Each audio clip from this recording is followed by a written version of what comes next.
Company registered অ্যাড্রেসে যদি কেউ কাজ না করে সেটা কি কোনো কমপ্লায়েন্স ইস্যু? উদ্যোক্তা ভাইয়ের প্রশ্নটা আমি যতদূর বুঝতে পারলাম যে উনি একটা কোম্পানি ফরমেশন করেছেন, ওই লাইসেন্সের ভেতরে যে অ্যাড্রেসটা আছেন সেই অ্যাড্রেসে উনি বসেন না, কিন্তু উনি অন্য জায়গায় বসে কার্যক্রম পরিচালনা করেন।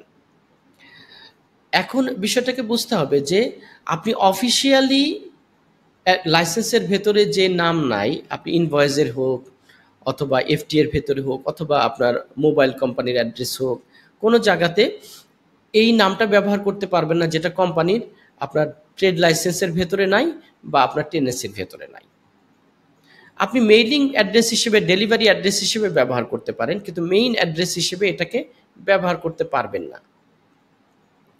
আপনার সুবিধাজনকভাবে অবস্থানের জন্য আপনি যে কোনো জায়গায় বসেই আপনি কার্যক্রম আপনার পরিচালনা করতে পারেন, এতে কোনো সমস্যা নাই। কিন্তু আপনার অফিস আকারে আপনি ছাড়া আপনার অফিসের মতো করে অফিসের সেটআপের বাইরে আপনার কাজ করাটা বা এ জাতীয় বিষয়গুলো করাটা আপনার জন্য এটা আইনের পরিপন্থী হবে। তো এই জন্যই আপনার যে ডকুমেন্টেশনের মধ্যে ট্রেড লাইসেন্সের মধ্যে এবং টেনেন্সির মধ্যে যে অ্যাড্রেসটা আছে আপনাকে অবশ্যই সেই অ্যাড্রেসে অবস্থান করতে হবে, সেই অ্যাড্রেস থেকে আপনাকে কাজ করতে হবে।